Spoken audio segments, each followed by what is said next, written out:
for this session on improving the quality of complementary feeding. We are delighted that you have joined us. As you join, you will note that we have translation available in 5 languages. You will see the globe at the bottom of your screen. If you click on that, you will see an option for English, French, Russian, Spanish, or Arabic. So you are welcome to choose the language of your choice for this meeting. We would also like to remind you that the chat box is only for introducing yourself. So please feel free to go into the chat box now and say hello and tell us where in the world you are from and perhaps your organization. The Q&A box will be where you will post any questions that you have for any of our speakers. So we ask you to only use the Q&A box for questions. We will not be taking any questions that are in the chat box. So the chat box will be for saying hello. And we look forward to you all introducing yourselves in the chat box. Let us know your name and where you come from. So a warm welcome to our meeting. We will be starting in a few minutes, but we will just let everybody join at the moment. So those of you that have joined, welcome. And hello, Tai Girma from Ethiopia, Alex from Italy, Larry from the WHO, Lisa, lovely to see you from the USA. And so it really is lovely when people say hello. Hello, Alyssa from pouvoir faire votre connaissance. Bonjour, Madame de Helen Keller International. Bonjour Anna, Kazim, Sam, Temoko. Bonjour à tous et à toutes. C'est vraiment une incitation à vous présenter dans les messageries instantanées ou chat. Bonjour ou bonsoir en fonction de votre lieu de résidence. À nouveau, bienvenue. Quelques personnes viennent de nous rejoindre. Je le rappelle, l'interprétation est disponible. Pour ce faire, je vous invite à cliquer sur l'icône représentant un globe en bas de votre écran. Vous pourrez sélectionner la langue de votre choix. Vous pouvez ainsi écouter les travaux en anglais, en français, en russe, en espagnol et en arabe.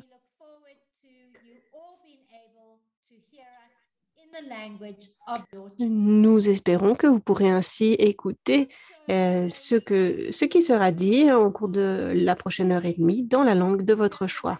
Bienvenue. Nous sommes ravis de compter sur votre participation à cette séance 4 sur 8 sous l'égide de l'OMS et de l'UNICEF tout au long de la semaine, qui nous permettent de nous préparer au sommet sur la nutrition pour la croissance qui a lieu, le sommet sur la nutrition qui a lieu en fin d'année.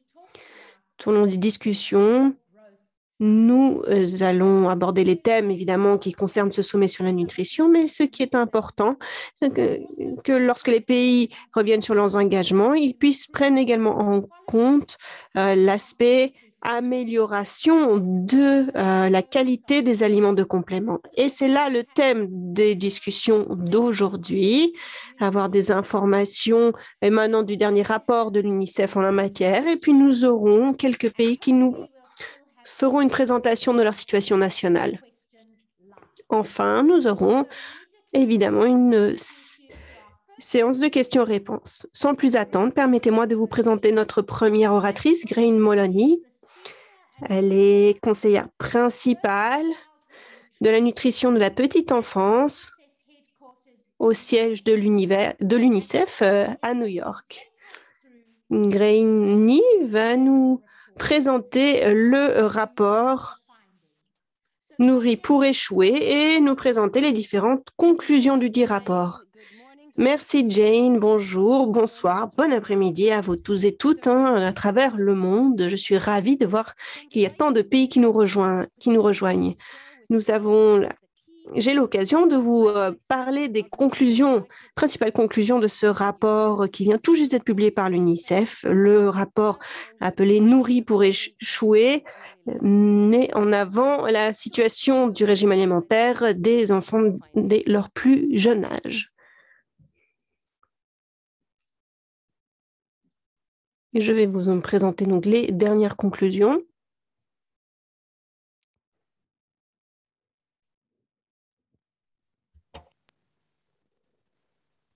Unfortunately, we're not getting the sound, Holly. Malheureusement, nous n'entendons pas le son de la vidéo.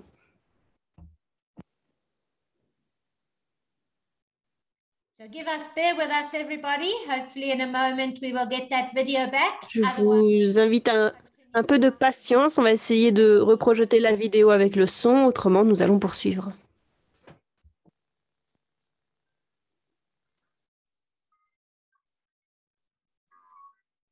Well, hopefully people can just read the wording as it goes along. Nous vous invitons à lire ce qui est à l'écran, faute de son.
You're on mute, Grania?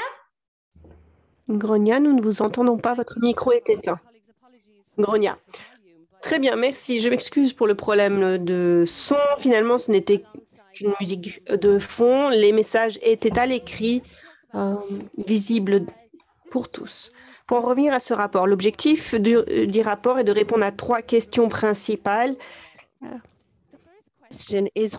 qui concernent le monde entier. Tout d'abord, quelle alimentation reçoivent les enfants âgés de 6 à 23 mois dans le monde? Quand et de quelle façon les améliorations constatées avec le temps? Deuxième question, quels sont les principaux obstacles qui empêchent les personnes qui s'occupent d'enfants et leurs familles de fournir aux jeunes enfants une alimentation nutritive, sûre et adaptée à leur âge? Troisième question, comment pouvons-nous transformer les systèmes, notamment les systèmes alimentaires, de santé, de protection sociale pour surmonter ces obstacles et mieux soutenir les personnes qui ont la charge d'enfants et les familles? Nous avons 5 sources d'informations principales. Tout d'abord, les données quantitatives relatives au régime alimentaire des enfants. Nous les collectons avec nos partenaires, les gouvernements, les OMS et d'autres partenaires qui émanent de 135 pays et territoires à travers le monde, ce qui permet d'avoir des tendances pour 50 à 86 pays entre 2010 et 2020. Ces données représentent 90% des enfants entre 6 et 23 mois à travers le monde. C'est vraiment assez complet. Deuxième point qui nous intéressait, les analyses régionales des politiques et programmes nationaux. Cela permet d'identifier les déterminants et moteurs à travers les 7 régions de l'OMS, puisque nous avons 7 régions différentes. Il s'agissait aussi de s'intéresser au groupe de discussion avec les enfants et les jeunes enfants. Quatrièmement, s'intéresser particulièrement à ce qui s'est passé pendant la COVID-19 et de quelle manière la pandémie a eu une incidence sur les services et régimes nutritionnels des enfants. Des données que nous avons collectées grâce à nos différents partenariats avec l'organisation de la société civile, gouvernement notamment. Les conclusions principales, la première n'est pas une surprise, on le sait maintenant, les enfants ne sont pas suffisamment nourris avec la bonne alimentation au moment idoine. Les régimes des enfants ne s'est pas réellement améliorée ou très peu au cours des 10 dernières années et les régimes alimentaires inadaptés ne touchent pas de la même manière les enfants à travers le monde et il y a des inégalités. Évidemment, dans les pays d'Afrique subsaharienne et d'Asie du Sud, les enfants sont particulièrement touchés par une mauvaise alimentation. Les inégalités en matière de régime alimentaire des enfants persistent et on le voit dans les zones rurales par rapport aux zones urbaines. Dans les zones rurales, les taux sont satisfaisants que dans les zones urbaines. Cinquième conclusion, les familles ont du mal à trouver et à se permettre des aliments nutritifs. Et bien souvent, dans les supermarchés, on s'intéresse aux aliments les plus abordables et ce sont des aliments qui sont transformés, ceux qui ne sont pas adaptés pour des jeunes enfants et des nourrissons. Donc, s'ils trouvent accès à une alimentation nutritive, bien souvent, elle est trop onéreuse. C'est là un problème que l'on a identifié. Ensuite, les régimes alimentaires des enfants sont contraints par des obstacles de genre, de culture et sociale. Et tous ces éléments qui touchent la vie d'ailleurs du foyer se heurtent à ce type d'obstacles. Septième élément, les aliments et les boissons transformées mauvaises pour la santé sont largement accessibles et largement commercialisées. C'est vraiment un problème, notamment pendant la COVID-19. Et lorsqu'il y a des problèmes, les revenus insuffisants pour le foyer, il faut faire des choix. Et bien, souvent, on préfère les aliments plus abordables et ce sont souvent des aliments qui ne sont pas sains pour la santé. Et il y a des enfants, une proportion d'enfants plus élevée qui consomment des aliments transformés au moins une fois par an, entre 6 et 23 mois. Ce qui est très préoccupant, c'est que les goûts et les saveurs sont vraiment créés dans cette tranche d'âge. C'est donc très important qu'ils puissent avoir accès à de l'eau potable, etc. Dernière conclusion principale, c'est que les politiques et les programmes visant à améliorer les régimes alimentaires des enfants ne sont pas une priorité. Et la situation est aggravée par la COVID-19. Ce que nous aimerions aujourd'hui mettre en avant et ce qui nous amène vers ce sommet sur la nutrition, c'est que nous voulons voir des mesures plus audacieuses et davantage de responsabilité en matière d'alimentation des enfants. Et nous avons identifié des actions clés pour transformer le système alimentaire. Tout d'abord, rendre les aliments nutritifs plus accessibles et plus répandus, notamment. Et évidemment, cela concerne la distribution, la vente au détail, la production que nous devons mettre en avant. Il faut aussi mettre en œuvre des normes nationales et une législation qui protège les jeunes enfants contre les boissons et les aliments ultra transformés et nocifs pour la santé. Troisièmement, utiliser différents canaux de communication, notamment les médias numériques, pour améliorer le caractère désirable de l'alimentation nutritive et sûre. Vous vous souvenez de la vidéo, il y avait cette image de la petite fille qui prenait une tomate et c'était pour elle la plus délicieuse à manger. Et c'est là l'objectif. Il faut que les enfants puissent désirer des aliments sains. Quatrièmement, nous devons donner plus d'accès aux personnes qui s'occupent d'enfants à des conseils et un soutien avec des formations, l'investissement dans le recrutement, de supervision, motivation de conseillers communautaires et des travailleurs de la santé. Et aussi donner des compléments alimentaires, des fortifiants et des aliments enrichis aux enfants à risque de déficience en micronutriments, car nous savons que dans certains pays, les enfants ont besoin d'un complément alimentaire pour répondre à leurs besoins propres. Nous devons aussi mettre en place des bons alimentaires, notamment, qui mettent en avant les régimes alimentaires sains, nutritifs, et y compris dans les interventions humanitaires. Nous devons améliorer les programmes de protection sociale pour qu'il y ait un meilleur accès à l'alimentation, pour que nous puissions promouvoir l'éducation, le conseil des personnes qui ont la responsabilité d'enfants. Enfin, nous devons aussi mettre le droit des jeunes enfants à un régime alimentaire nutritif et sain comme une priorité dans tous les programmes nationaux. Nous devons renforcer aussi la responsabilité vis-à-vis des régimes alimentaires des enfants en ayant des cibles claires, que nous puissions suivre les progrès engendrés. Et enfin, nous devons effectuer des recherches pour bien comprendre les obstacles propres à certains contextes et améliorer au final les régimes alimentaires des enfants. Il y a différentes ressources liées à ce rapport qui sont en ligne, disponibles en différentes langues. Et je mettrai le lien dans le chat pour que vous puissiez y avoir accès par la suite. Merci beaucoup. And thank you. Merci, Grania, pour cet aperçu plutôt complet du rapport. Merci également à nos interprètes, car je sais que c'était un rythme assez élevé. Nous espérons qu'ils ont pu suivre. Comme nous l'a dit Grani, le lien est publié dans les messageries instantanées. Allez voir, c'est un rapport très, très important et qui est lié à la vidéo, d'ailleurs, la vidéo que l'on vous a diffusée. Le lien est sur le chat également. Le rapport est par ailleurs disponible dans l'ensemble des langues. Assurez-vous de le télécharger, de le lire à l'envi.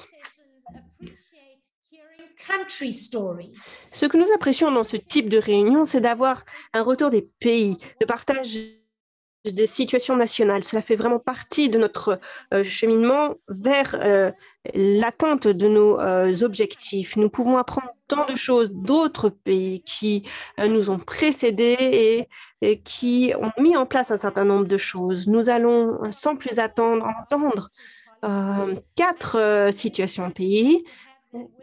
C'est vraiment une chance de les avoir parmi nous. Je sais que les fuseaux horaires varient d'un pays à l'autre. C'est d'autant plus un plaisir de les avoir parmi nous. Tout d'abord, je nous envoie en voyage virtuel vers le Bangladesh. On rejoint notre collègue Dr Islam Bulbul. Il vient de Tana Health, il est responsable de la planification familiale et soutien technique de certains points focaux nationaux au ministère de la Santé et du bien-être familial, du mouvement SUN en tout cas. Nous entendrons, grâce à lui, ce qu'il se passe au Bangladesh et ce qui est prévu. Et je pense que c'est surtout dans le contexte post-pandémie pour améliorer l'alimentation des enfants au Bangladesh. Je vous remercie. Merci à l'OMS et à l'UNICEF d'avoir convoqué un webinaire si intéressant. Nous avons appris de Grani, qui m'a précédé, que les enfants entre 6 et 23 mois sont dans une tranche d'âge cruciale.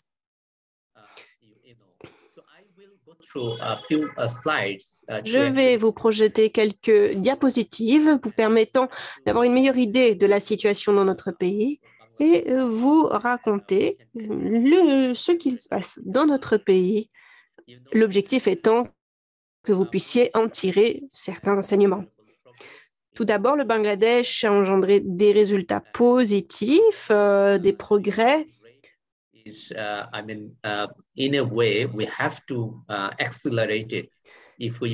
Mais nous devons néanmoins accélérer le rythme si nous voulons atteindre nos objectifs.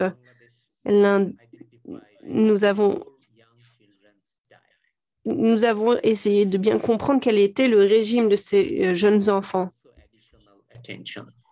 If you look into my PowerPoint, that is minimum acceptable diet. Vous voyez à l'écran le régime acceptable minimum en 2017-2018, nous étions à 34%.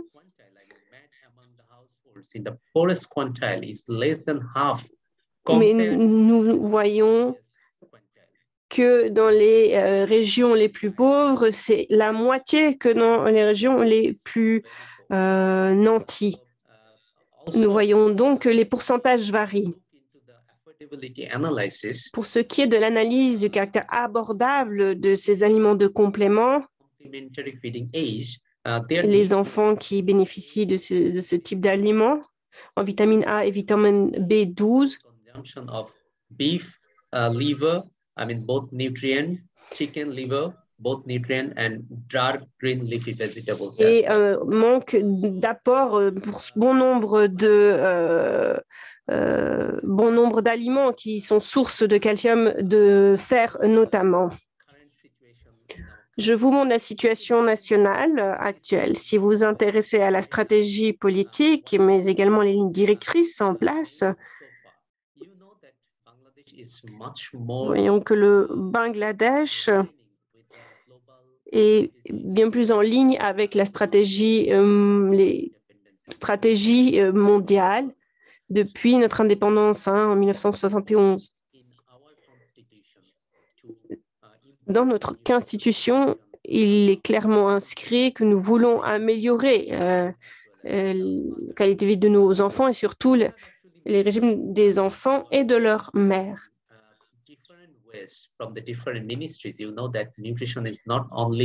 Nous le savons, la nutrition n'est pas l'apanage du ministère de l'Alimentation. Non, 22 autres ministères sont concernés dans le Conseil national de nutrition. Nous avons 8 plans quinquennaux ainsi qu'une stratégie sécuritaire sociale nationale qui a été lancée en 2015. Pour ce qui est du ministère de la Santé, nous avons lancé le 2e plan national d'action pour la nutrition. Nous avons un Conseil national de nutrition et nous avons aussi un comité de coordination au niveau du district et un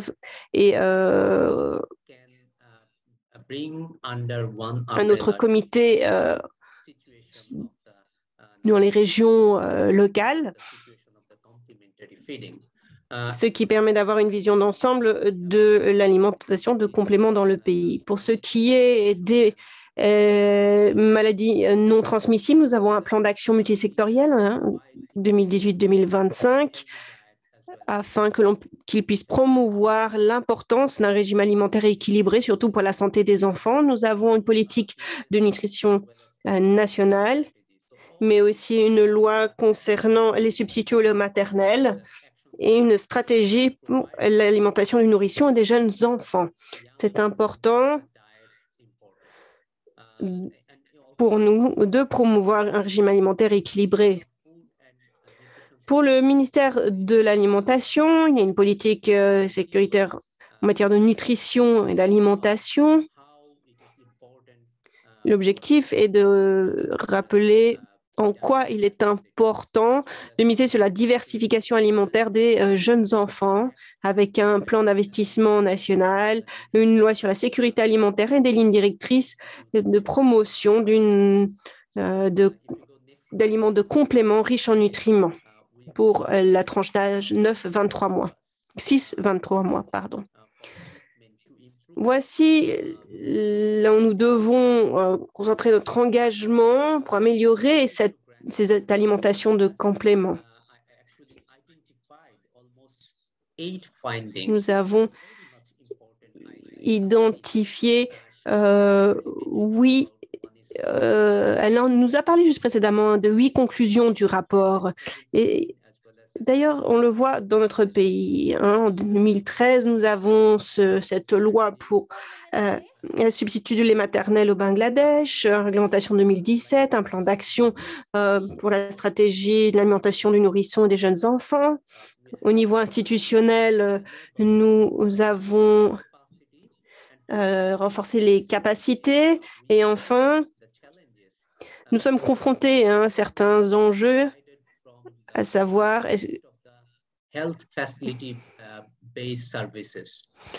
que la nutrition dépend de services nationaux et je pense que c'est important de passer à un système communautaire pour qu'il y ait aussi des services de conseil et que l'on puisse informer les parents afin qu'ils optent pour des options alimentaires plus nutritives et qu'ils choisissent des aliments riches en nutriments. Autre point important dans cette stratégie mondiale, l'UNICEF En tout cas, c'est une stratégie qui est importante pour nous et c'est l'objet de cette diapositive. Qu'est-ce qui motive notre engagement et quels sont les enseignements tirés? Si on s'intéresse à la réduction des retards de croissance et de l'émaciation,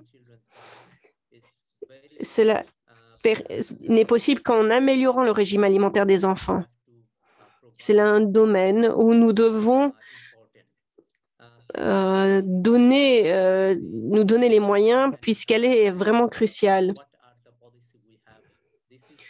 Il s'agit aussi d'analyser les politiques dont nous disposons déjà. Et enfin, mener des activités de plaidoyer fondées sur des faits. C'est important pour les prochains jours. Nous en parlerons puisque nous allons lancer notre prochain plan sectoriel.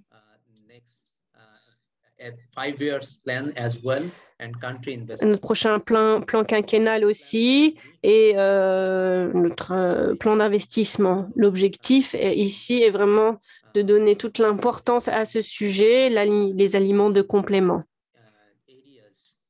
puisque c'est un des domaines cruciaux.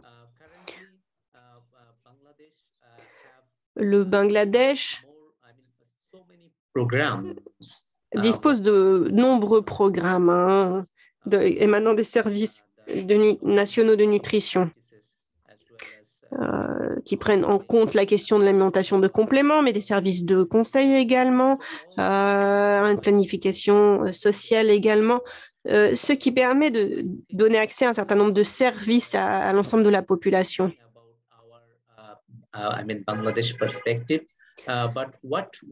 Voici pour la perspective du Bangladesh.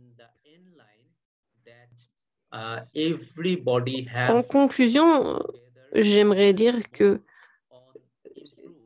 tout le monde peut s'unir pour investir davantage afin d'améliorer l'alimentation des enfants, surtout pour cette tranche d'âge 6-23 mois, l'objectif pour atteindre l'ODD.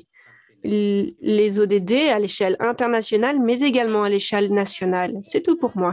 Merci beaucoup, Islam, pour ce partage. Merci d'avoir respecté aussi le temps qui vous était imparti. C'est très précieux.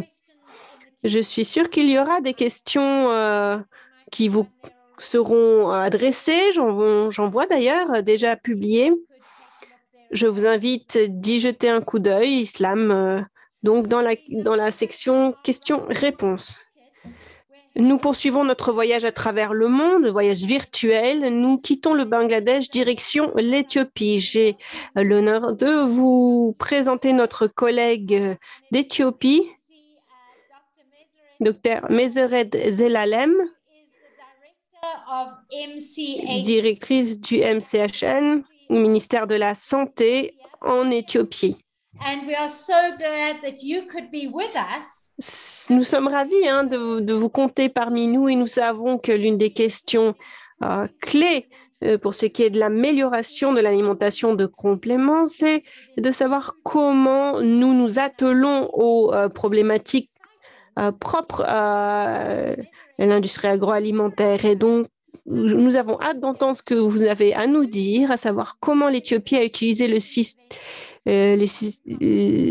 innovations du système alimentaire pour améliorer l'alimentation de compléments. C'est à vous, Meseret. Merci, chers collègues de l'UNICEF et des bureaux de pays. C'est un honneur d'être parmi vous. Bonjour, bon après-midi, bonne soirée, quel que soit le fuseau horaire qui vous concerne.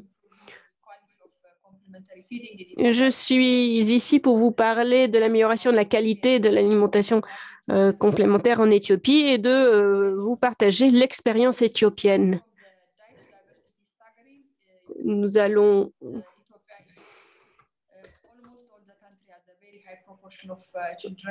parler d'une diversité alimentaire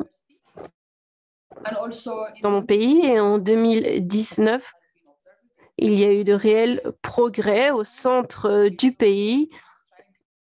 Nous essayons de collecter les éléments probants et de partager les conclusions. À Addis Abeba également, quelques améliorations, mais pas uniquement dans d'autres régions du pays. C'est le cas.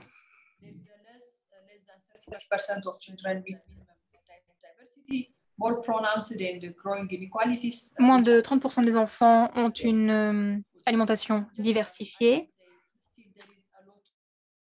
Il y a encore beaucoup à faire pour que tous les enfants aient une alimentation diversifiée minimale.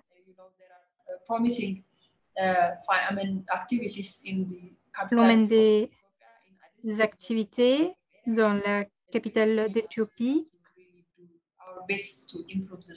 mais nous devons nous améliorer nos activités. Alors, vous pouvez voir sur ce graphique que les enfants allaités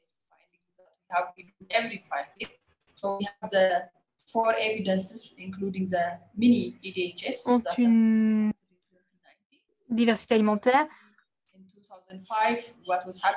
Vous pouvez voir les chiffres de 2005, de 2011, de 2015, de 2019.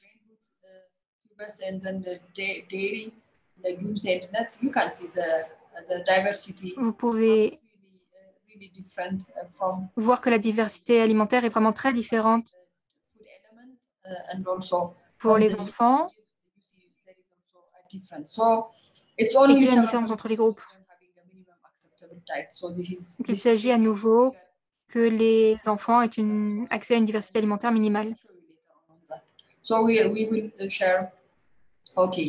Alors, comment est-ce que nous pouvons... Quelle est l'expérience de notre pays? Tout d'abord, nous avons, au sein d'une politique, nous avons une approche multisectorielle pour les 10 années à venir. Et c'est là une stratégie éthiopienne pour l'alimentation et la nutrition qui couvre les années 2021 à 2030. Nous nous assurons également qu'une plateforme d'action soit mise en place et nous travaillons à un système alimentaire.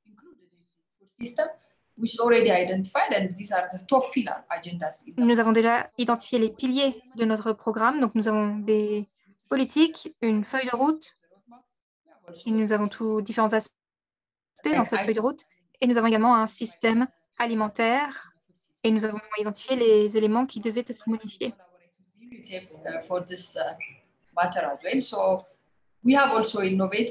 Nous avons également innové pour avoir un système alimentaire qui permette une alimentation diversifiée. Nous essayons de travailler avec le secteur privé. Nous avons des entreprises qui travaillent avec nous. Et cela nous permet d'avancer ensemble. Donc, vous voyez que c'est un exercice très important et que nous travaillons avec des partenaires clés. Et nous travaillons donc avec le secteur privé, je le disais. Nous cherchons à utiliser une poudre d'œuf qui soit abordable.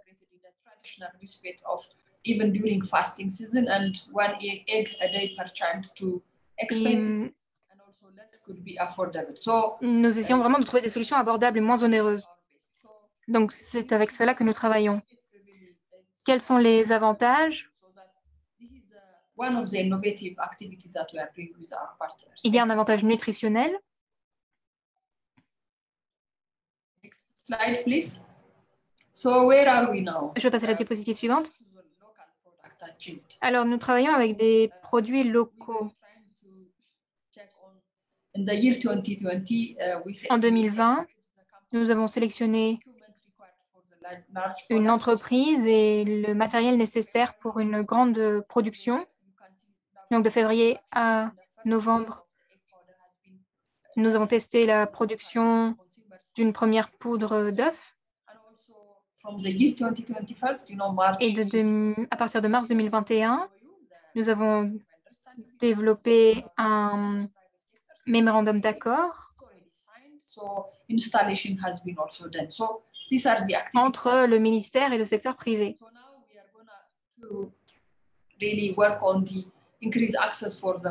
Donc, à présent, nous allons travailler à un meilleur accès aux populations les plus pauvres et à une distribution publique.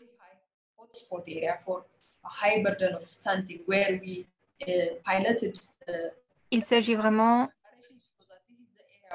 de nous concentrer sur ces domaines-là, car c'est dans ces domaines-là que nous allons investir. Alors, pour ce qui concerne l'alimentation des enfants, nous suivons une approche multisectorielle pour soutenir notre approche utilisant de la poudre d'œuf. Vous pouvez voir que nous avons étudié une production locale pour l'alimentation des animaux. Nous avons cherché à réduire les taxes sur les composants de l'alimentation animale importée. Et nous travaillons à la promotion d'une alimentation saine.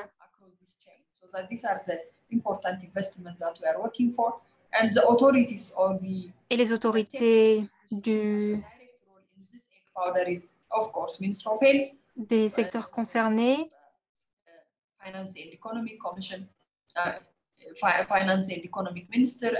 nous travaillons avec le ministère de l'économie, par exemple, et avec l'industrie. Et nous travaillons également avec les médias de masse. Donc, je pense que cela montre là où nous en sommes. Je vous remercie de votre attention. Okay, please, next slide. That is the last slide that we have, doctor. Il n'y a plus de diapositive, docteur. Alors, non, je souhaitais ajouter quelque chose. Pour ce qui est des points focaux de nutrition, nous devons travailler à une intervention coordonnée qui nécessite plus d'un ministère. Et nous devons travailler avec différents secteurs, avec le ministère de l'Agriculture, par exemple, le ministère de l'Éducation. Donc, voilà ce qui se passe dans notre pays. Nous souhaitons remercier nos partenaires, UNICEF et les autres acteurs. Je vous remercie à nouveau et je vous rends la parole. Merci. Merci beaucoup, Dr Zanalem. C'était très intéressant d'entendre parler de cette approche qui est véritablement nouvelle et très innovante. Merci de regarder la messagerie pour voir toute question qui vous serait adressée et je vous invite à y répondre. J'ai désormais le plaisir de continuer notre voyage et de nous diriger dans une autre direction car nous allons à présent nous rendre virtuellement en Russie. Nous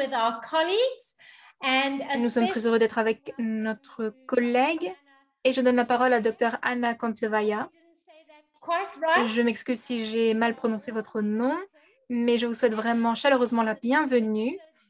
Dr Kontsevaya est la directrice adjointe du département des sciences et des analyses au Centre national de recherche médicale pour la thérapie et la médecine préventive. Je me réjouis vraiment d'en apprendre davantage et d'en apprendre davantage surtout sur une autre approche concernant l'alimentation complémentaire. Il s'agit donc de l'expérience de la Russie dans le développement d'un modèle de profil. Anna, je vous donne la parole. Merci d'être avec nous. Dear Jane, dear colleagues, it is my great pleasure to take Bonjour à toutes et à tous. Je suis très heureuse d'être ici avec vous et de participer à ce webinaire et de partager avec vous notre expérience concernant ce modèle. Russian Federation is in fact La Fédération de Russie est un important marché d'aliments complémentaires pour les enfants. Anna, s'il vous plaît, si vous pouviez parler plus près de votre microphone, s'il vous plaît, pour les interprètes. Merci. Russian Oui, bien Federation sûr. Je disais, la Fédération de Russie est un marché important pour les aliments complémentaires, pour les jeunes enfants et les nourrissons. C'est le troisième marché après la Chine et les États-Unis. Et notre pays fournit également beaucoup pour les marchés des pays voisins tels que l'Union économique eurasienne, le Kazakhstan, le Kyrgyzstan, l'Arménie, la Biélorussie, entre autres. La législation concernant l'étiquetage des produits est différente des pays européens. Nous n'avons pas de nécessité d'ajouter des indications quant à la teneur en sucre, en sel ou en graisse saturée. Et nous n'avions pas d'études sur l'alimentation complémentaire pour les nourrissons, les jeunes enfants, avant cela en Russie. Alors, que faisons-nous? Eh bien, nous avons travaillé à un modèle de profil pour les nutriments et nous y avons travaillé en 2019. Il s'agit de mettre fin à la promotion inappropriée des aliments pour bébés, pour les nourrissons et les jeunes enfants en Europe et d'empêcher la promotion notamment d'aliments qui ont une forte teneur, qui sont énergétiques, une forte teneur en graisse, en sucre et en sel. Nous avons mené différentes études pilotes pour arriver à ce modèle-là.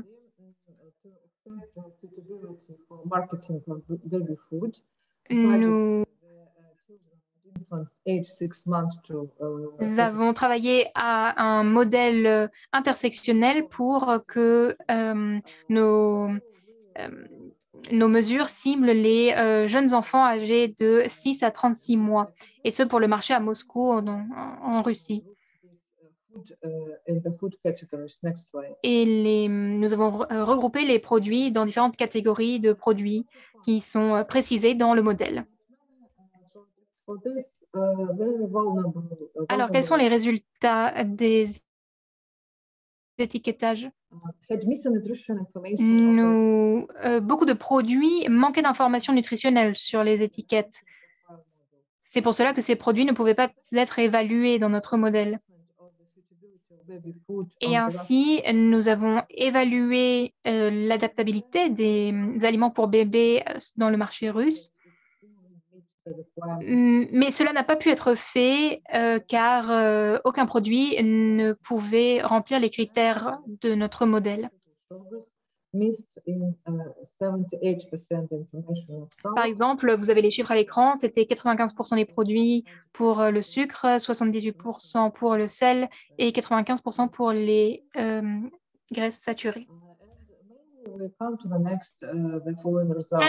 Ensuite, pour les résultats. Anna, je vais vous interrompre brièvement car nos interprètes ne peuvent pas vous entendre et interpréter. Donc, nous nous excusons auprès de nos collègues. Peut-être que l'interprétation ne sera donc pas possible. Alors, nous allons voir si nous pouvons continuer. Mais peut-être qu'il n'y aura plus d'interprétation. Je vous remercie. Alors, 40% des produits étaient explicitement marqués comme étant appropriés pour les enfants âgés de moins de 6 mois.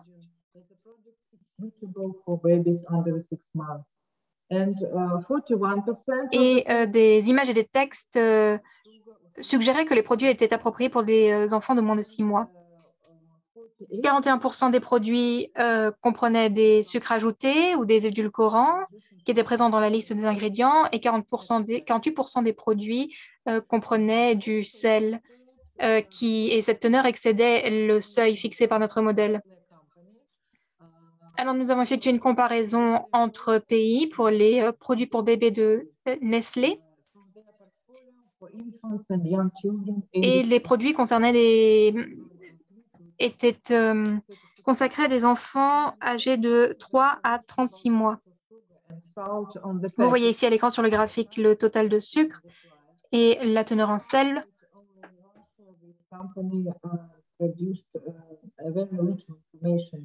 Et en Russie, nous n'avions que très peu d'informations sur les étiquettes. Alors qu'aux Philippines, par exemple, nous avions beaucoup plus d'informations.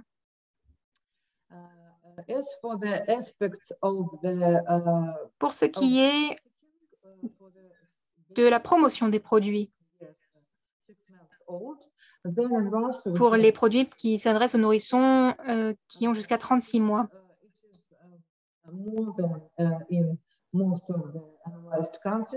nous voyons que le taux obtenu en Russie est plus élevé que dans les autres pays représentés sur le graphique. En conclusion, notre modèle est un outil efficace pour évaluer les aliments complémentaires pour les nourrissons et les jeunes enfants.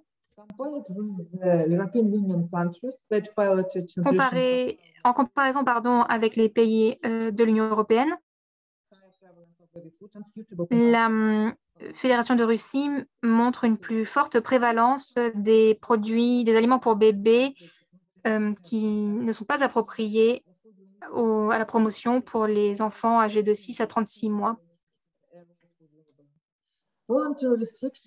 Et cette différence est due à un manque de régulation dans le domaine de l'étiquetage des aliments. Les restrictions volontaires et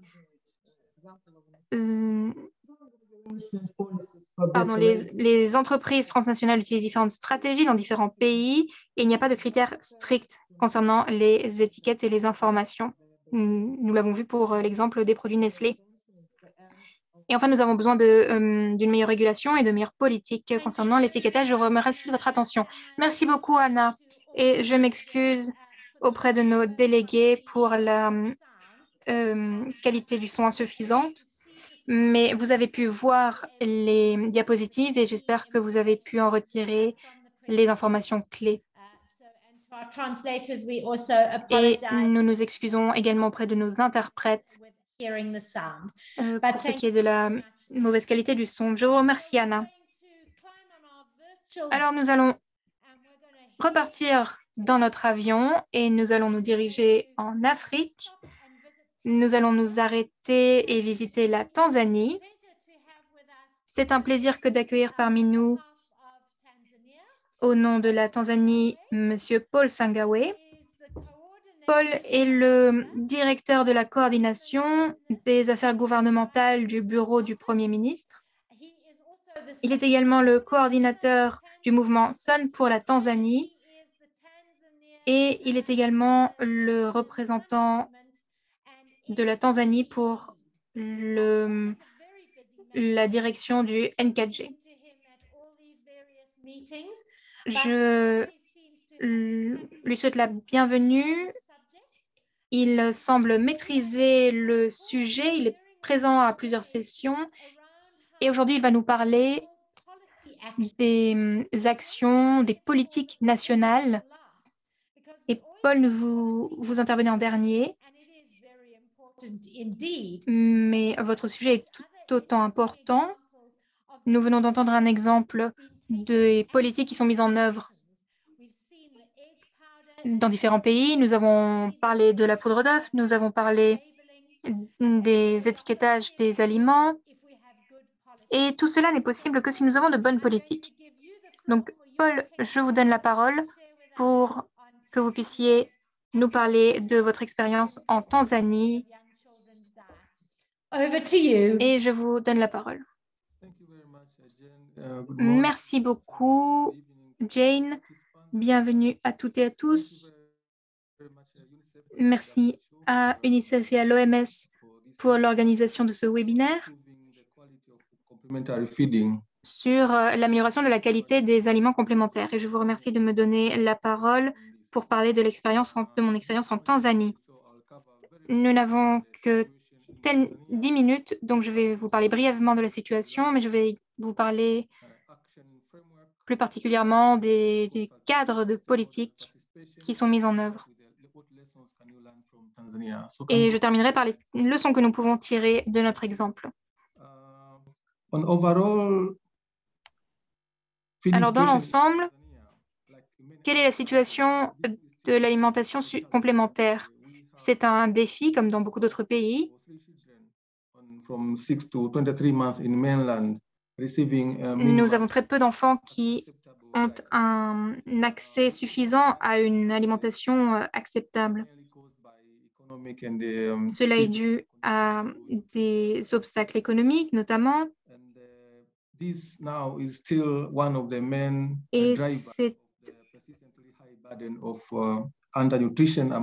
l'un des facteurs qui cause une sous-nutrition chez les enfants en Tanzanie. Les jeunes enfants, pour ce qui est des jeunes enfants, en Tanzanie, il manque de micronutriments notamment. Et là encore, on manque d'une qualité d'aliments qui soit abordable.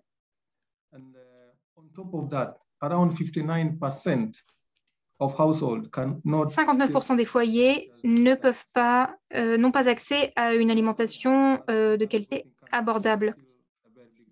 Donc, vous voyez que c'est là un défi important que nous devons relever. Alors, qu'essayons-nous de faire? Nous essayons d'analyser le paysage politique. Quelles sont les politiques qui sont mises en œuvre? Comme vous pouvez le voir, nous avons beaucoup de cases blanches sur notre tableau. Et donc, nous sommes venus à la conclusion suivante. Les politiques et les stratégies peuvent être améliorées pour répondre aux défis que j'ai mentionnés précédemment. Il n'y a que quelques politiques qui sont clés, mais qui ne visent pas à améliorer l'alimentation des enfants. Donc, il y a peu de politiques qui sont prioritaires, mais nous avons besoin de politiques pour surveiller, pour évaluer les défis qui se présentent à nous.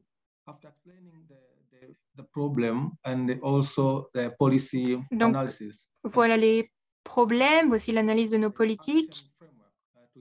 Et nous avons mis sur place un cadre d'action pour améliorer la qualité de l'alimentation des jeunes enfants. Ce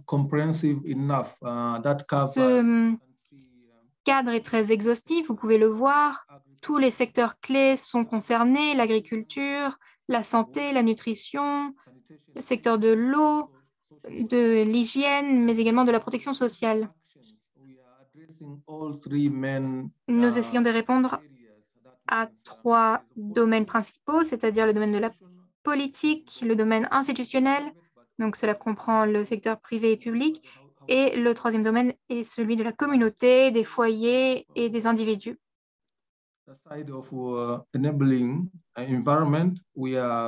Nous cherchons à garantir que nous ayons suffisamment d'influence, que nous ayons les capacités suffisantes, et nous cherchons des solutions durables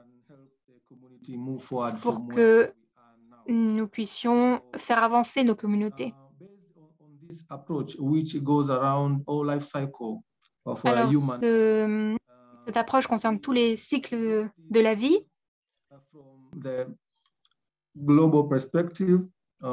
Et nous abordons le sujet en suivant une approche globale. Nous abordons l'alimentation de l'enfant. Mais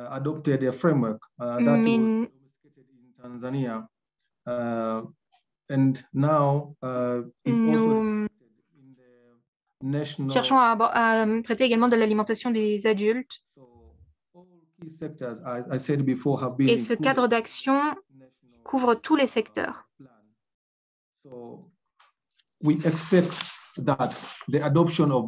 L'adoption de ce cadre country to move forward devra aider notre pays à avancer impact. et avoir un impact positif, car une alimentation de qualité doit être Young children. promue, et ce auprès des jeunes enfants. This implementing the framework is going Mettre en to œuvre ce cadre doit également nous aider à résoudre les problèmes de malnutrition chez les enfants en Tanzanie. Et une fois que nous aurons une population, nous espérons avoir une population qui ait une alimentation saine, et cela permettra à la population de participer à des économies, à des activités économiques. when you have a survival rate high, that means also the labor force is going to Mais nous espérons que cela puisse permettre à la main-d'œuvre d'être plus efficace. keeping an eye to the National Multi-Sector Nutrition Action Plan that I mentioned earlier. Alors, pour ce qui est du cadre dont je vous parle, Of what we did, le facteur principal who had basis on the gap analysis that we did. That was very important to inform us on what actions should we se base sur les actions que nous devons prendre. policy and the strategic gaps that we had to address. But we had Nous devons the national prendre des mesures, action plan one. So we did a review. We had a midterm mais nous avons évalué un premier plan d'action where we are and what were the pour issues. savoir où nous en étions, quelle était la situation, quels étaient les obstacles. But also, the main driver of this was from the directives and the Mais nous avons policy également suivi les directives et les regional commitments. So all these were the orientations basis of our strategy de nos engagements nationaux. that we are adopting now for the next 5 years. Et donc, ce sont donc là les mesures que nous allons adopter pour les 5 ans à venir pour améliorer l'alimentation des jeunes enfants. In terms of process, the Pour preparation ce of qui est the du processus, strategy was evidence informed and also la aligned stratégie a été de with the global framework, but also chercher des fonds pour mettre en œuvre ce cadre d'action. part of the strategy includes the interventions. Mais nous avons également And also, this strategy has been costed, and therefore we are well aware that how much these interventions are going to cost over Nous the avons également cherché à réduire le coût des interventions, car c'est un coût élevé pour les 5 années à venir. burden of malnutrition. So it's a comprehensive document. Donc, le document que nous avons est un document très exhaustif. To addressing all forms of malnutrition Et in donc, Tanzania. il s'agit dans ce document d'aborder toutes les formes de malnutrition en Tanzanie. In terms of preparation, and Pour ce in qui est the de la préparation, dans le processus de concertation, si nous pouvions passer à la diapositive suivante, s'il vous plaît. the consultation and Pour ce qui est donc des concertations, to our policy document, I can say two main keywords in this slide: coordination, proper coordination. And il faut qu'il y ait une bonne coordination. that means that C'est important pour le processus. that was adopted and domesticated to the national framework. All process was done through consultation process, and this was Tout le processus d'adoption du cadre d'action a été Prime Minister's office mené coordinator, grâce à des concertations. other government ministries like Et nous avons Ministry inclus d'autres ministères gouvernementaux and other government ministries, but dans nos also concertations. agencies, Et nous avons également inclus différents organismes institutions. All these were involved et des institutions spécialisées des Nations Unies. Toutes ces parties ont participé aux discussions et aux concertations. And, so from all these processes, what Alors, can we learn? What qu'avons-nous appris de tout ce processus? a good story to be adopted? I think number one is that evidence Tout generation d'abord, to inform policy analysis and evidence. les preuves sont essentielles pour l'analyse de nos politiques. Il faut d'abord identifier les lacunes. Integration now of this policy into all other sectors. Et ensuite, il faut pouvoir mettre en œuvre cette politique à travers tous les secteurs, car la malnutrition ne concerne pas un seul secteur. Also integrated in other. Et donc, il faut que cette analyse soit intégrée à d'autres secteurs également. Is the stakeholders consultation. Mais ce qui est important aussi, c'est la consultation avec toutes les parties prenantes. La participation est clé. And this is very important to make sure that the implementation is successful. Et donc, c'est important pour que la mise en œuvre du cadre d'action soit efficace. Ce qu'il faut également retenir, c'est l'intégration du cadre global, du cadre régional, que cela soit mis en œuvre au niveau national. Dans notre pays, il faut que nous puissions établir un lien entre les différents documents et il faut faire en sorte que toutes les parties se parlent et que toutes les parties puissent discuter avec le gouvernement. Party, you will see that we have included key issues. When you go to the development plan for the next Lorsqu'on parle du plan de développement pour les 5 années à venir, nous avons également des interventions de prévues. We also see that we have included these key interventions. Nous avons toujours inclus ces interventions.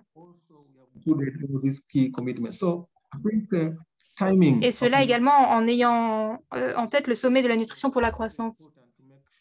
Donc, c'est très important que toutes les étapes soient liées et que nous puissions avoir des données pour le niveau national et régional.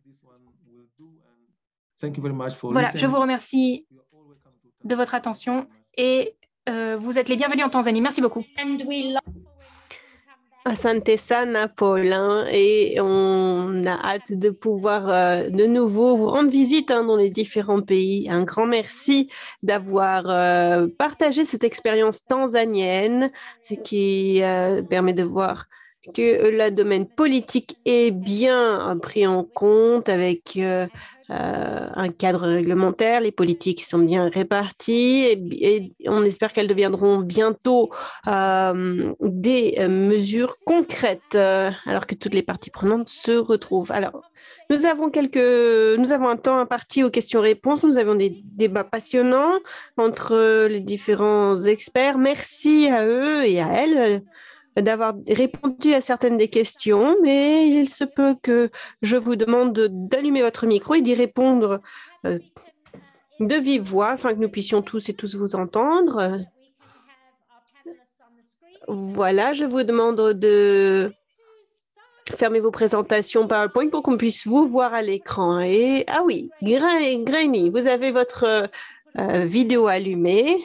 Ce serait merveilleux si l'ensemble des orateurs et des oratrices pourraient allumer leur caméra pour qu'on puisse les voir. Première question, Grainy. De ma part, pour tout vous dire, et également une question de la messagerie instantanée. Ma question est la suivante. Lorsque j'ai vu le titre du rapport que vous nous avez présenté, « Nourri pour échouer », je me suis sentie vraiment déprimée. Et puis, j'ai lu le rapport et ce sentiment s'est accru. Mais j'aimerais vous demander de brièvement, peut-être, nous partager les bonnes nouvelles, car il y en a dans ce rapport pour un peu nous sentir un peu mieux. Et également, je vous invite à répondre à la question dans le chat, qui est la suivante. Qu'est-ce que l'UNICEF a identifié comme tendance en matière d'alimentation complémentaire pendant la pandémie de COVID-19? Et qu'est-ce qui est à l'origine de cette tendance? Grainy, eh bien, c'est à vous. Merci, Jane. Merci à l'ensemble des présentateurs. C'était tout à fait intéressant de voir ce qui est à l'œuvre dans les différents pays. Oui, première question. Tout à fait. Il y a un point d'interrogation dans le titre. Pourquoi? Parce que il y a des différentes opportunités, mais aujourd'hui, mon nombre d'enfants n'ont pas accès à un bon régime. La bonne nouvelle, c'est qu'il y a une amélioration, surtout dans certaines régions, surtout si l'on s'intéresse au régime minimum acceptable. Nous voyons des progrès clairs en Asie-Pacifique et dans les Caraïbes notamment. Surtout dans la région d'Amérique latine et des Caraïbes, nous voyons des preuves d'amélioration en termes de prévalence de l'émaciation. Nous voyons là qu'il y a des preuves claires d'une amélioration des régimes des jeunes enfants. Dans nombre de ces pays, il y a des interventions de la sécurité sociale pour améliorer les conditions de vie des foyers. Donc, oui, il y a lieu d'espérer, il peut y avoir des changements, mais je le rappelle, beaucoup de régions, notamment l'Asie du Sud-Est et l'Afrique subsaharienne, sont en proie de grandes difficultés. Nous devons œuvrer auprès des gouvernements et l'ensemble des bailleurs de fonds et de la société civile pour que les efforts concertés puissent permettre une amélioration de l'alimentation de compléments. Au cours des 20 dernières années, depuis l'an 2000, nous avons 55 millions d'enfants qui étaient en retard de croissance, qui ne le sont plus. C'est un progrès. Mais au cours des 10 dernières années, cela tend à stagner. Il s'agit dès lors de commencer à redoubler nos efforts pour continuer sur cette tendance. Et nous voyons que les aliments transformés dominent l'alimentation, l'industrie agroalimentaire, et nous ne sommes pas dans la bonne voie. Nous ne pouvons pas prétendre à un meilleur régime alimentaire avec ce constat. Pour ce qui est de la COVID-19, oui, l'époque est hors norme, si je puis dire. Et nous nous sommes tournés vers nos bureaux de pays pour savoir que se passe-t-il au niveau de la nutrition, pour ce qui est des conseils, pour ce qui est d'offrir des services aux enfants et aux mamans qui en ont besoin. En 2020, plus de 80% de nos pays nationaux ont dit qu'il y avait une incidence claire et néfaste sur les services, à savoir des enfants et des femmes qui n'ont pas accès aux services de nutrition, la vaccination, les conseils dont ils ont besoin pour pleinement pouvoir grandir et se développer. L'UNICEF, on pense publier un rapport bientôt concernant les compléments de vitamine A, puisqu'il faut donner 2 doses de vitamine A aux nourrissons pour les protéger contre certaines maladies. Habituellement, il y a 65 pays qui... Ah, attention, on ne vous entend plus. Ah si, pardon, Grenier, de retour en ligne. Reprise. Nous avons une couverture de 60-61% pour les 2 doses de vitamine A des 65 pays. C'était les chiffres pour 2019 et il y a eu une chute de 41% de cette couverture en 2020 et surtout pour les 6 premiers mois de 2020. Et ce recul a touché principalement les pays les plus pauvres qui n'ont pas les services qui dépendent finalement de campagnes ponctuelles, et c'est pour cela qu'ils ont été particulièrement touchés par cette pandémie. Et donc, nous travaillons auprès de ces pays pour accélérer ces programmes de vaccination des pays, des jeunes enfants. Pardon. Merci, Grenier, pour ces précisions. Docteur Boulboul, ce sera à vous et peut-être Paul également. Je dois dire que j'étais fascinée par le fait que 22 ministères sont impliqués. Et vous avez raison, la nutrition n'est pas l'apanage du ministère de la Santé, non. Mais dites-nous, 22 ministères impliqués, finalement, comment arrivez-vous à coordonner les efforts afin que tout le monde soit bien en ligne? Cela me semble une tâche particulièrement ardue. Est-ce que vous pourriez nous partager certaines stratégies du Bangladesh, qui est un pays si vaste? Comment y arrivez-vous finalement? Merci. Amazing initiation, you need a policy. So we have... Pour cela, vous avez besoin de politiques. Nous avons des politiques nationales en matière de nutrition. Puis un plan d'action national pour la nutrition que nous avons lancé, ainsi qu'un conseil national pour la nutrition. Et notre Premier ministre préside ce conseil, notre Première ministre. Et c'est elle qui convoque les différents ministères. Nous en avons 45 au total. mais 22 ministères participent activement dans ce domaine de la nutrition. Lorsque vous avez un engagement politique de haut niveau, cela vous aide, de toute évidence, à progresser dans la bonne direction. Comme je l'ai dit, en second lieu, ce Conseil national pour la nutrition coordonne l'ensemble des ministères impliqués et nous avons un plan d'action commun. L'ensemble des ministères reçoit le même plan d'action. C'est un plan d'action annuel commun et chaque ministère a un point focal qui rencontre les autres points focaux des autres ministères. Nous avons un comité de coordination au niveau du district et également un autre comité régional. Et il rassemble les représentants des ministères pertinents, les représentants de la société civile, des Nations Unies, des bailleurs de fonds, mais également des réseaux des acteurs privés, du secteur privé. Enfin, nous avons une bonne plateforme du mouvement SUN, mouvement pour le renforcement de la nutrition, et cela nous permet vraiment de travailler tous ensemble. Je le rappelle, si vous avez de bonnes politiques, un engagement politique ferme, les choses sont finalement plus faciles, plus aisées, bien que les enjeux et les difficultés demeurent. Un exemple.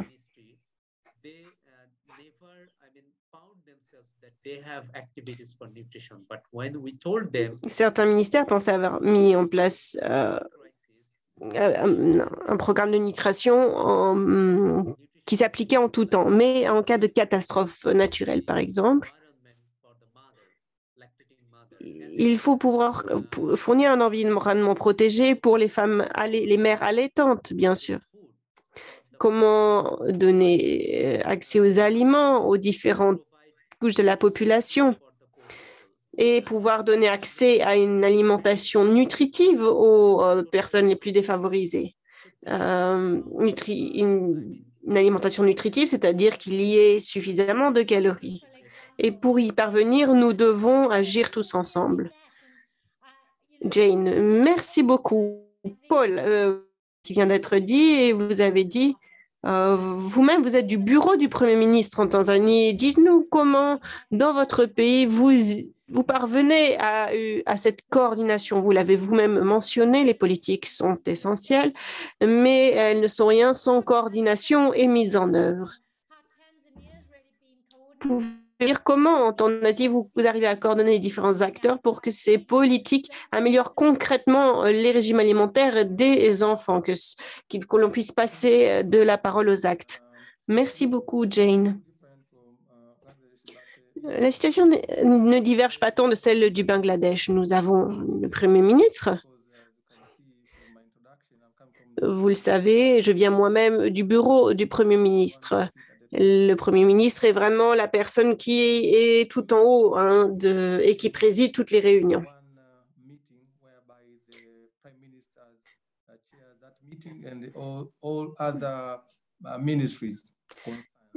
Il y a des réunions interministérielles présidées par le Premier ministre. Et avant cela, nous avons eu un comité directeur de haut niveau qui rassemble les secrétaires permanents des différents ministères saisis de cette question de la nutrition.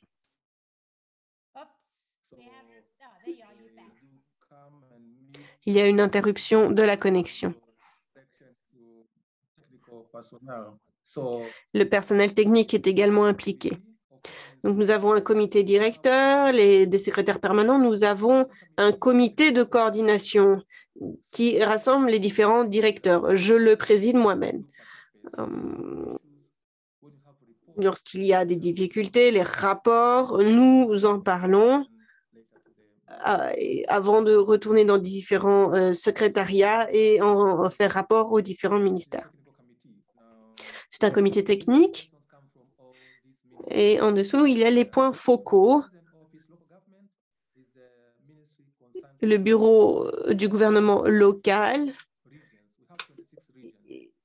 Je rappelle que nous avons 26 régions et 26 régions qui ont chacune leur point focal, qui rédigent des rapports aux différents ministères. Donc, chaque ministère reçoit des rapports des régions qui composent notre pays. Nous avons évidemment des plans, des budgets alloués à chaque ministère pour chaque région. Le tout est rassemblé au niveau des ministères nationaux. Jane, merci beaucoup. C'est formidable de voir que lorsque le bureau du Premier ministre se saisit vraiment de la question, alors il y a une réelle responsabilité. Je passe désormais aux autres présentateurs pour ce qui est de la mise en œuvre, l'exécution, concrètement parlant. Meseret, dans le chat, il y avait beaucoup de manifestations d'intérêt pour le projet sur les œufs. Et je vois que des réponses ont déjà été apportées, mais j'aimerais peut-être revenir sur la question relative au prix, car c'est le nerf de la guerre, si je puis dire. Le prix, le caractère abordable des denrées. Vous avez répondu, on peut certes y répondre dans le chat, mais ce serait intéressant de vous entendre. Quel est le prix de... pourquoi est-ce que nous ne donnons pas juste des œufs aux enfants et non pas uniquement de la poudre d'œuf? Docteur Meseret. Merci, la question est très importante. Bien sûr, la question du prix est essentielle.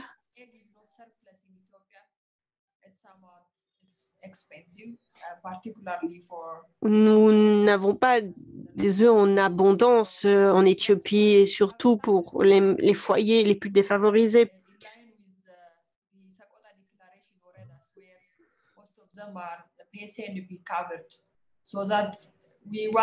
Nous voulons vraiment faire en sorte qu'ils aient accès aux aliments dont ils ont besoin.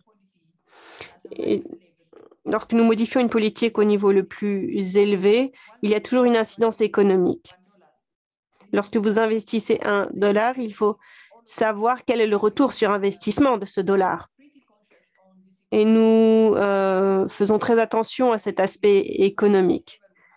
Nous ne partons pas tête baissée à appliquer tout ce qui est décidé. Nous prenons plusieurs éléments en compte, culturels, économiques également.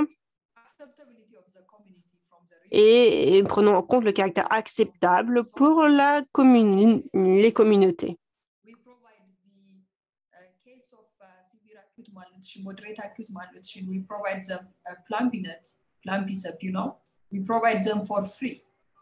Nous fournissons certaines denrées gratuitement entre certains partenaires afin de toucher les foyers qui ne pourraient pas les acheter. Pour ce qui est de l'aspect, le volet économique, bien sûr, ce doit être des denrées abordables, peu onéreuses. Mais c'est là un point d'entrée important pour que les excédents en œufs puissent mener à tout un modèle qui permette de créer des emplois dans le secteur de la volaille et de la production d'œufs.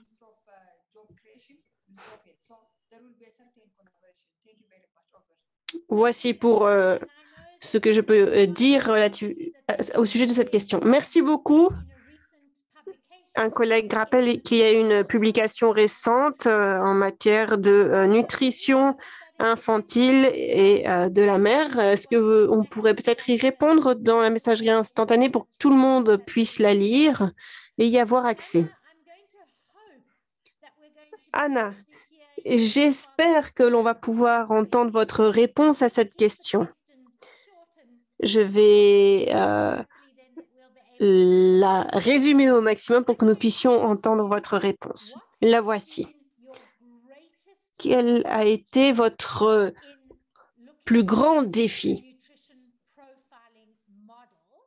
pour ce qui est de la mise en place d'un modèle nutritionnel?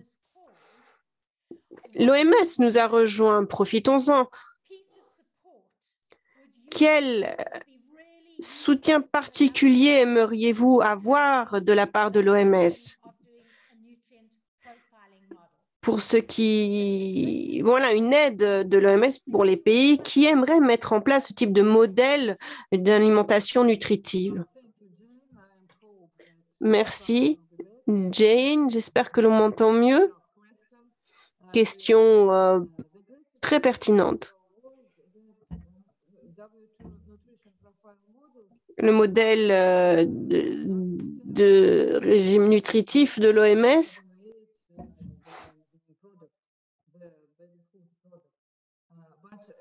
in the case like it was in our country, then there is the lack of information in the package, then there is the gaps in the... Permettre de voir lorsque des données viennent à manquer.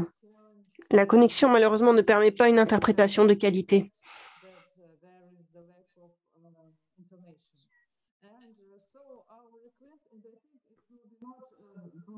Not only a problem of the Russian Federation, it can be the case in many countries, and the request will be to try to adapt.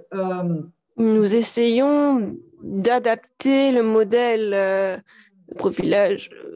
du profil nutritif. Et vraiment, là où on s'est vraiment heurté à un obstacle majeur, c'est que nous n'avions pas accès aux informations nécessaires. Merci pour votre réponse. Et c'est ce que j'entends de la part de la Fédération de Russie, c'est que si nous voulons mettre en place ce type de modèle, les pays doivent avant tout compter un cadre législatif et faire en sorte que les informations soient obligatoirement publiées sur les emballages. C'est quelque chose que l'on espère voir bientôt devenir une réalité. Et l'OMS, nous espérons, pourra apporter une aide pour que ce type de modélisation soit le plus simple possible lorsque nous n'avons pas accès aux informations relatives aux nutriments. Une autre... en tout cas, on vous a entendu. Merci. Vous devez avoir un meilleur accès aux informations nutritionnelles. Je suis sûre que vous êtes d'accord avec moi. Les orateurs et les oratrices ont été passionnants, très impliqués, et avec une réelle volonté de nous partager leurs expériences.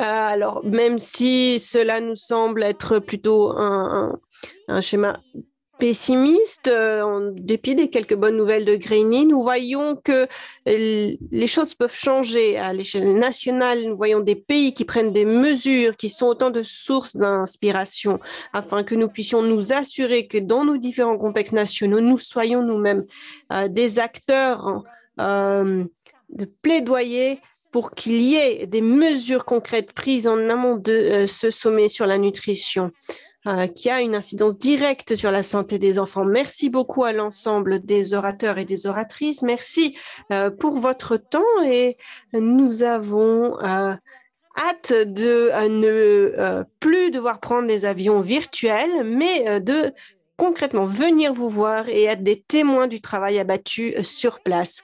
Merci. À vous tous et toutes. Je vois que Angela da Silva nous a rejoint à l'écran. Elle a essayé de nous rejoindre. Merci pour les remarques et le discours de conclusion. Elle est la conseillère régionale en nutrition et santé pour le développement au bureau régional de l'OMS pour l'Asie du Sud-Est. Angela est championne des activités de plaidoyer pour la nutrition des enfants et la nutrition en général. Merci, bonjour, chers collègues. Jane, malheureusement, nous ne vous entendons pas.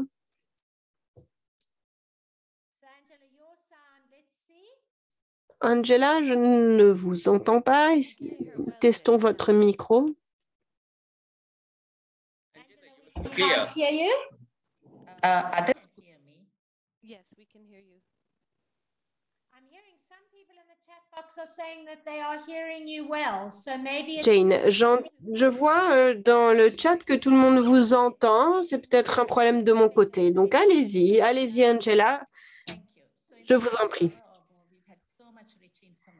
Nous avons entendu tant d'informations passionnantes par différents pays à travers le monde sur l'amélioration de l'alimentation complémentaire. Merci pour ces informations. Le rapport de l'UNICEF montre que les niveaux d'alimentation complémentaire ne sont pas satisfaisants, avec des problèmes comme l'insécurité alimentaire, l'accès aux aliments et l'accessibilité plus importante à une alimentation malsaine sont autant de défis. Nous savons que la COVID-19 a une incidence directe sur les régimes alimentaires des enfants. Les pays doivent donc donner la priorité à cette alimentation complémentaire et trouver des solutions qui permettent une réelle transformation. Et nous voyons qu'il y a eu certains exemples donnés par les pays aujourd'hui qui sont des sources d'espoir qui permettent de changer la donne. Voici les messages clés d'aujourd'hui.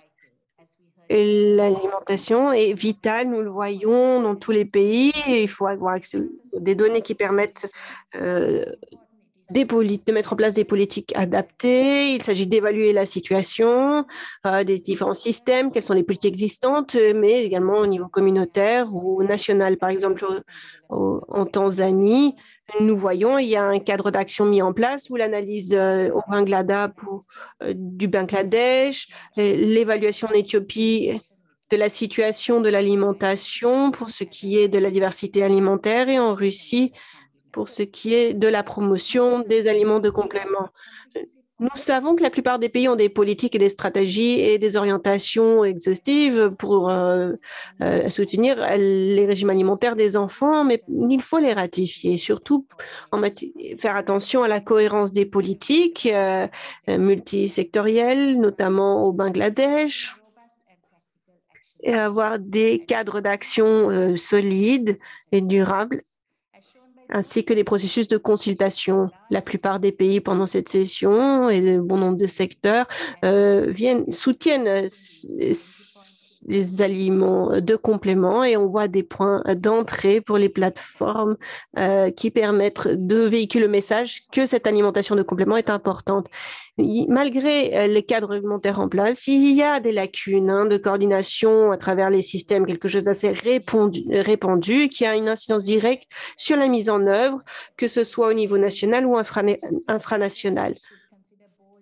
L'ensemble des secteurs doivent envisager des mesures fortes, dénouer des nouveaux partenariats, rendre accès à des produits accessibles et nutritifs. Nous le voyons en Éthiopie. C'était un exemple intéressant de collaboration entre le secteur privé, agroalimentaire, sanitaire. Et pour l'environnement, nous devons aussi prendre en compte tout le processus de fabrication.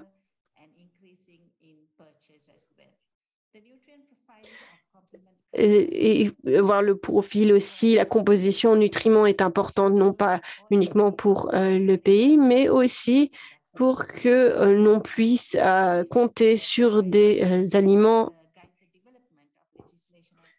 ayant un niveau de nutriments suffisant.